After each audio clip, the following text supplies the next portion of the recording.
ಈಗಾಗಲೇ silicon city ಬೆಂಗಳೂರಿನಲ್ಲಿ ವರುಣಾರ್ಭಟ ಜೋರಾಗ್ತಾ ಇದೆ. ಸಂಬಂಧಪಟ್ಟ ಹಾಗೆ ಈಗಾಗಲೇ ಪೊಲೀಸ್ ನಗರ ಆಯುಕ್ತರಾಗಿರುವಂತಹ ಸೀಮಂತ್ ಕುಮಾರ್ ಅವರು ಕೂಡ ಭೇಟಿ ನೀಡಿದ್ದಾರೆ. ಸಿಎಂ ಸಿದ್ದರಾಮಯ್ಯ ಅವರು ಕೂಡ ಭೇಟಿ ನೀಡಿದ್ದಾರೆ.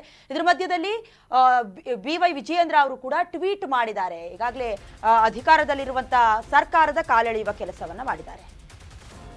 ಬೌರಿಂಗ್ ಆಸ್ಪತ್ರೆಯ ಕಾಂಪೌಂಡ್ ಕುಸಿದು ದುರಂತ ಸಂಭವಿಸಿದೆ. ಬಿಜೆಪಿ ರಾಜ್ಯಾಧ್ಯಕ್ಷ ಬಿವೈ ವಿಜಯೇಂದ್ರ ಸಂತಾಪ ಸೂಚಿಸುವ ಕೆಲಸ ಮಾಡಿದ್ದಾರೆ. 8 ಮಂದಿ ಮೃತಪಟ್ಟ ಘಟನೆ ತಿಳಿದು ದುಃಖವಾಗಿದೆ ಅನ್ನೋದಾಗಿ ಹೇಳ್ಕೊಂಡಿದ್ದಾರೆ.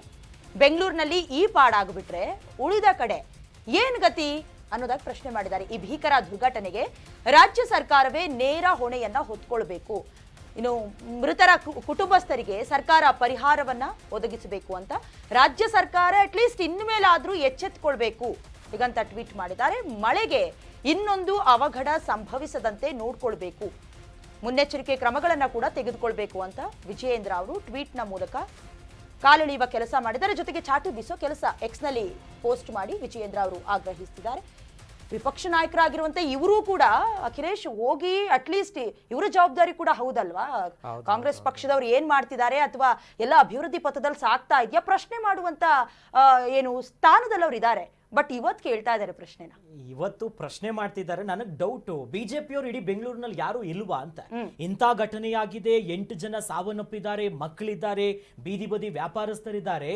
ಬಿಜೆಪಿಯ ಒಬ್ಬ ನಾಯಕ ಘಟನಾ ಸ್ಥಳಕ್ಕೆ ಹೋಗಕ್ ಆಗಲ್ಲ ಅಂತಂದ್ರೆ ಈಗ ಎಕ್ಸ್ ನಲ್ಲಿ ಪೋಸ್ಟ್ ಮಾಡಕ್ ಬೆಂಗಳೂರಿನ ಅಮೆರಿಕದಲ್ಲಿ ಇದೆಯಾ ಅಂತ ಇವರಿಗೆ.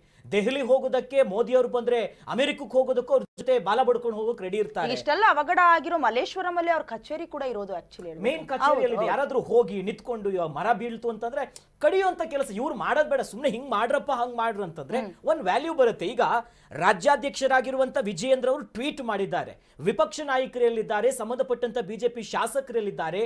ಇವಾಗ ನಾಳೆ ಎಷ್ಟೋ ಕ್ಷೇತ್ರಗಳಲ್ಲಿ ನೀವು ಹೇಳ್ದಂಗೆ ಎಷ್ಟೋ ಕ್ಷೇತ್ರದಲ್ಲಿ ಬಿಜೆಪಿ ನಾಯಕರು ಕೂಡ ಗೆದ್ದಿರೋದಿದೆ. ಅವ್ರು ಯಾರು ತುಟಿಕ್ ಪಿಟಿಕ್ ಅಂತಿಲ್ಲ. ಇನ್ನು ಪಾಪ ಅವ್ರಲ್ಲ ಮಳೆ ಅಲ್ಲ, ಪಾಪ ಅವ್ರು ಹೊರಗೋದ್ರೆ ಹೆಚ್ಚು ಕಡಿಮೆ ಆಗ್ಬಿಟ್ರೆ ಅಯ್ಯೋ ಅದಕ್ಕೆ ಸೇಫ್ ಆಗಿರ್ತಾರೆ. ಅವ್ರು ಆರಾಮಾಗಿ ತಿನ್ಕೊಂಡು ಆರಾಮಾಗಿರ್ತಾರೆ, ಟೀಗಿ ಕುಡ್ಕೊಂಡು.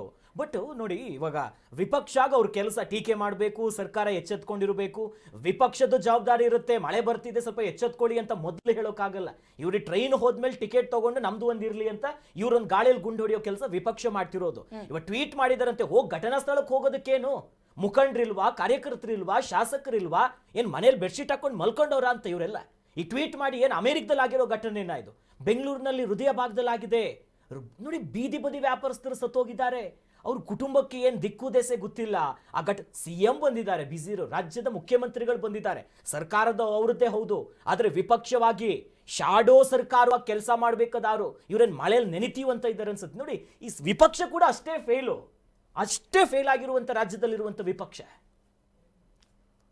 ಓಕೆ, ಈಗ ನೀವು ಕೂಡ ದೃಶ್ಯದಲ್ಲಿ ಗಮನಿಸ್ತಾ ಇದ್ದೀರಾ, ಸುದೀರ್ಘವಾದಂತ ಟ್ವೀಟ್ ಮಾಡಿದ್ದಾರೆ.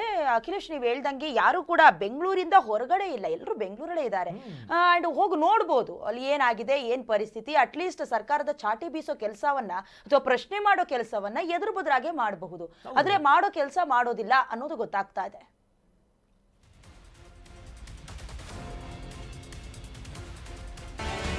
ಕರ್ನಾಟಕ ನ್ಯೂಸ್ ಬೀಟ್ ಫಾಲೋ ಮಾಡಿ, ಸಬ್ಸ್ಕ್ರೈಬ್ ಮಾಡಿ.